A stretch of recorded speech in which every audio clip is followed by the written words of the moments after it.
রাস্তাটাতে পুরো ভর্তি রয়েছে সব কিছু, পাহাড়ের গা দিয়ে নদীটা বয়ে গেছে। আচ্ছা, এখান দিয়ে চায়না বর্ডার যায় এই যে রাস্তাটা দিয়ে। যাবো ভীমসেন মন্দির, দোলকা ভীমসেন মন্দির। আজকে রোদ বেরিয়েছে, মানে নসিব যদি ভালো থাকে, বৃষ্টি হলে বরফ পড়ে ওখানে।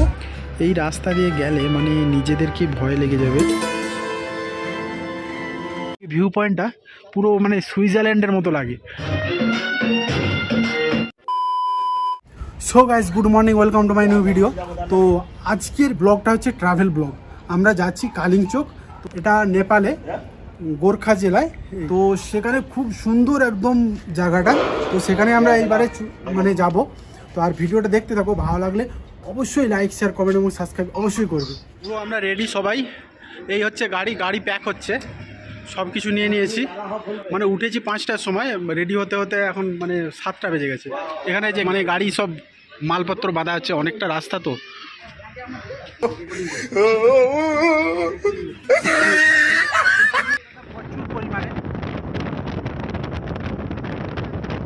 তো আমরা এখন মানে 1 ঘন্টা রাস্তা চলে এসেছি। আর এখানে পেট্রোল পাম্পে পেট্রোল ভরা হচ্ছে। 7টার সময় বেরিয়েছি, এখন বাজে 8টা। পেট্রোল ভরা হয়ে গেছে। তারপরে এবারে আমাদের আবার এখান থেকে যাব। উঠবে তো গাড়িতে, তোমার কষ্টে আসে, তারপর আমি বসে আমরা কেক খাবো। হ্যাঁ, সব পেয়ে গেছি। 1 ঘন্টার রাস্তা এসেছে, তাই খিদে পেয়ে গেছে।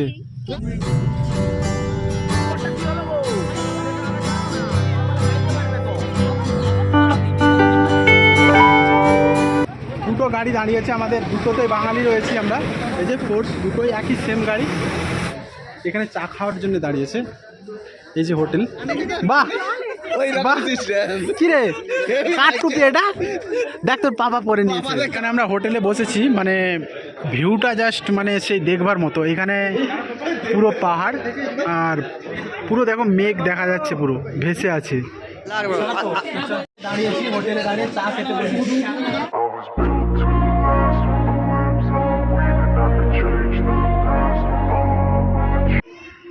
আমরা এসেছি ওই যে রাস্তা দেখা যাচ্ছে, ওখান দিয়ে হয়ে আমরা এসেছি, অনেকটা ওপরে এসেছি, মানে আরও ওপরে যেতে হবে। আর 1 কাপ চা খাস তাহলে রে, ওই সকালটা শুরু। এখন সকাল না, এখন 10টা বেজে গেছে। কি খাচ্ছিস? এ হচ্ছে নেপালি, ভালো করে কথা বলতে পারেনি বাংলা।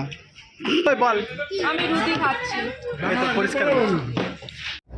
তো চা খাওয়ার পরে আবার আমাদের ফাইনালি গাড়ি ছেড়ে দিয়েছে।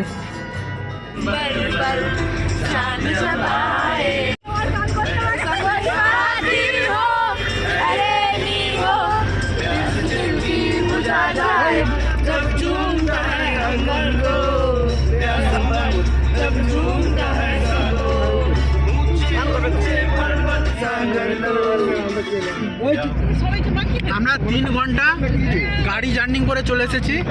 এখন 10:30 বাজে। আমরা 7টার সময় বেরিয়েছিলাম। এখন আমরা 5 খালে রয়েছে। আর এখানটা পুরো গ্রামের মতো গাছপালা রয়েছে, দেখো। আর 5 খালে আলু বিখ্যাত, মানে প্রচুর আলু চাষ হয়েছে। আমরা ওয়েস্ট বেঙ্গল থেকে সিঙ্গার নিয়ে এসেছি গাড়ির মধ্যে, আমাদের যাতে মানে খুব এনজয় হয় সেই জন্য। এরকম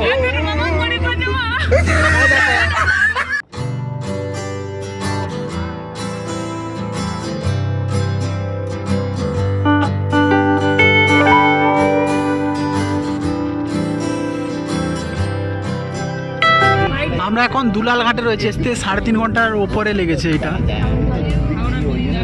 জাস্ট ভিউটা দেখো, ছাতা টাঙানো আছে, খুব সুন্দর বাজারটাতে। আর এখানে মাছ পাওয়া যায়। এখন 11টা বাজে, আবার এখানে একটা হোটেলে দাঁড়িয়েছি। এই হচ্ছে হোটেল, আর এখানে ভাত খাওয়ার জন্য দাঁড়িয়েছি। চলো খাওয়া দাওয়া এবারে হবে। এই হোটেল, এখানে ম্যাক্সিমাম হোটেল সব পাহাড়ের ধারেই রয়েছে, খুব সুন্দর ভিউ আছে এখানে। দেখি খাওয়া দাওয়াতে কি যায়, দেখা যাক। কত সুন্দর, এটা হচ্ছে নেপালি খাবার, খুব সুন্দরভাবে সাজিয়ে দিয়েছে। এটা অনেক রকম অনেক কিছু রয়েছে, থালাটাতে পুরো ভর্তি রয়েছে সব কিছু। 1 2 3 4 5 6 7টা।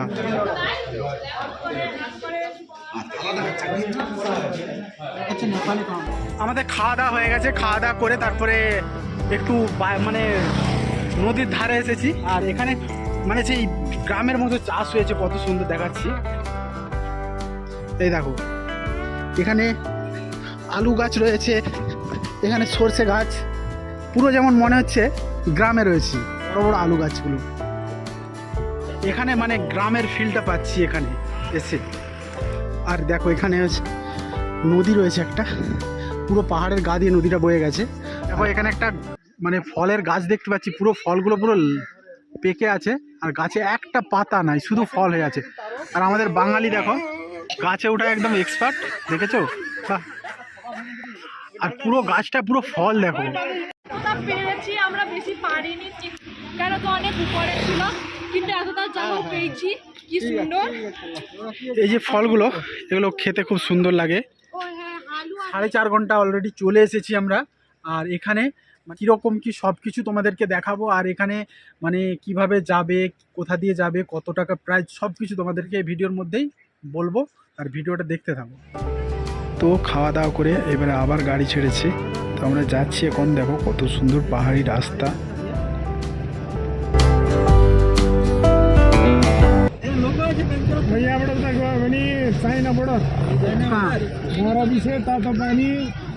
আচ্ছা, এখান দিয়ে চায়না বর্ডার যায় এই যে রাস্তাটা দিয়ে।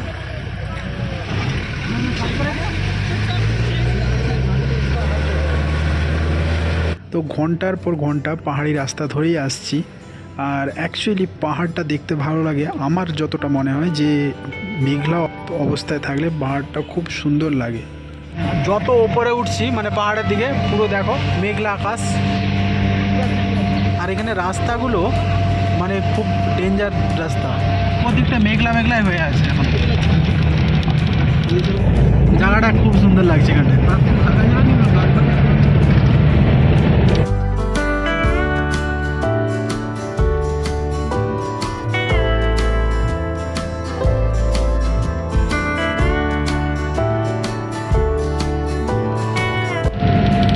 লাগছে জায়গাটা একদম হেভি লাগছে। এখানে পাহাড়ে গাছপালা নাই, মানে প্রচণ্ড ঠান্ডা এখানটায়, টেম্পারেচার প্রচুর কম এখানে। আবার এখানে দাঁড়িয়েছি, মানে এখন বাজে 2টো বাজে। আমরা 7টায় বেরিয়েছি, এখান থেকে যাব ভীমসেন মন্দির, দোলকা ভীমসেন মন্দির। তারপরে আবার এই রাস্তা দিয়ে আবার উপরে যাব। এখানে হচ্ছে দোলকা ভীমসেন মন্দির রয়েছে, এই রাস্তা ধরে সোজা যেতে হবে নিচের দিকে। তো সেখানেই যাচ্ছি আমরা। প্রায় আমাদের 6 ঘন্টা জার্নি হয়ে গেছে। এই দিকটা পাহাড়, এই যে মন্দিরের গেট, এখানে পুজো দেওয়ার জন্য সব দোকান রয়েছে। এই হচ্ছে মন্দির, চপ্পল খুলে যেতে হবে উপরে।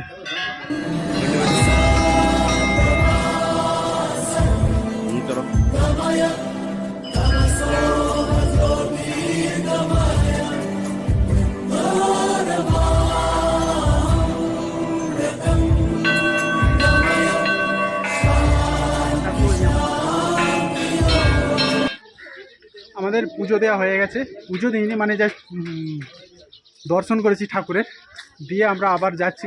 কি সুন্দর লাগছে জিনিসটা। আমরা সকাল 7টার সময় বেরিয়েছি আর এখন বাজে 3টে বাজে। মোটামুটি 8 ঘন্টা জার্নি হয়ে গেছে, তার মধ্যে খাওয়া দাওয়া। আর এখানে একটা মন্দির দেখলাম। আর নেপালে যেখানেই ঘুরতে যাবে সেখানেই পাহাড়। হাপিদা কেমন লাগছে, এনজয় হচ্ছে তো? হ্যাপি হ্যাপি হ্যাঁ হ্যাপি। আমরা যেখানে যাচ্ছি মানে সেখানে আজকে রোদ বেরিয়েছে, মানে নসিব যদি ভালো থাকে, বৃষ্টি হলে বরফ পড়ে ওখানে, দেখা যাক কি হয়। এখান থেকে যাব, সেখানে হোটেল বুক করা আছে আমাদের, গিয়ে হোটেলে ঢুকবো। তারপরে সকালে মানে একটা মন্দির রয়েছে ওপরে পাহাড়ের ওপরে, সেখানে যাব। মুরগির বাচ্চা ছিল সত্যিকারে। এই যে রাস্তাটা ধরে যাচ্ছি, এটা সোজা গিয়ে একদম কালিংচকে গিয়ে পৌঁছবে। এই রাস্তাটার অবস্থা দেখো, টোটালি পুরো মাটির রাস্তা এটা, আর পাহাড়ের টুকরো পড়ে আছে সাইডে সাইডে। এই রাস্তা দিয়ে গেলে মানে নিজেদেরকে ভয় লেগে যাবে যে রাস্তাটার অবস্থা। যত উপরের দিকে উঠছি পুরো ঠান্ডাটা বাড়ছে আর কুয়াশা, আর যদি একবার এখানে বৃষ্টিটা হয়ে যায় না এই সময়, পুরো তুষারপাত হয়। এখানে যে যে গরুটা দেখা যাচ্ছে এটাকে বলে চামড়ি গাই। এখানে ও পুরো কুয়াশার ভিতরে চলে এসেছি আমরা।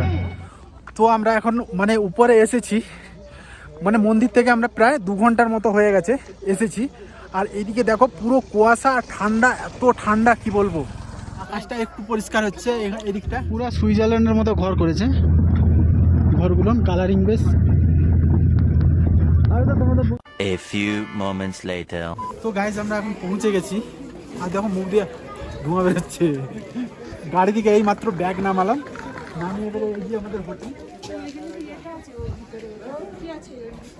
এটা আমাদের ট্রাভেলস থেকে বুক করে দিয়েছিল এই যে হোটেলটা। তো আমরা সেখানে আমাদেরকে ঝামেলা পোয়াতে হয়নি, তো সোজা যাব রুমে ঢুকে যাব।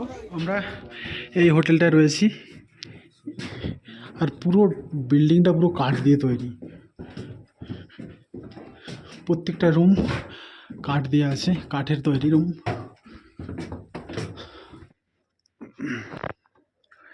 খাট দিয়েছে, এটা 2 জনের, এটা 1 জনের সিঙ্গেল এটা। তো আমরা ব্যাগ সামান রেখে সব তারপরে হোটেলে এসেছি। হোটেলের নিচে এটা রয়েছে, এখানে সবাই আগুন সেঁকতে এসেছে, মানে এত ঠান্ডা তো সেই জন্যে প্রত্যেকটা হোটেলে এরকম আগুনের ব্যবস্থা রয়েছে, সব গ্রুপ গ্রুপ রয়েছে, সেখানেই আমরা এসেছি। গাইস ফাইনালি আমরা ব্যাগ রেখে দিয়ে রুমে হোটেলে এসেছি খেতে। আর এখানে এত ঠান্ডা, মানে এত ঠান্ডা, বরফ পড়েনি কিন্তু বরফ পড়ার মতোই ঠান্ডা, পুরো জমে যাচ্ছে হাত। দেখো এখানে মানে সব একই স্টাইলের সব মানে বিল্ডিং রয়েছে। আমরা মানে আমাদের থাকার ব্যবস্থা আছে এই রুমটায়, এই বিল্ডিংটাতে। আর আমরা এখানে খাওয়া দাওয়া এখানে করব। আর এখানে পুরো মানে ওপর থেকে ভিউ পয়েন্টটা পুরো মানে সুইজারল্যান্ডের মতো লাগে। আজকে ঠান্ডা রয়েছে, বাট বরফটা একমাত্র বৃষ্টি হলেই পড়বে এখানে। দেখা যাক সকালে কি হয়।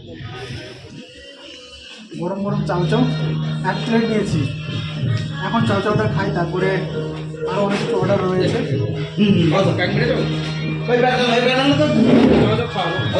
তো গাইজ আমাদের দেখো এখানে সেকুয়া হচ্ছে, আর এখানে এত ঠান্ডা, সব আগুন জ্বালিয়ে বসে আছে, খাওয়া দাওয়া হচ্ছে, সবাই রয়েছে এখানে, মিউজিক সিস্টেমও রয়েছে এখানে। মানে আগুন থেকে যাওয়া মানেই এই যে বাইরে যাওয়া মানে একদম পুরো সেই পুরো হাত টাত কনকন করছে। তোকে এত ঠান্ডা লাগছে? ওখানে মাংস মানে সেকুয়া বানানো হচ্ছে, আর এখানে শেষ প্লেট খালি না।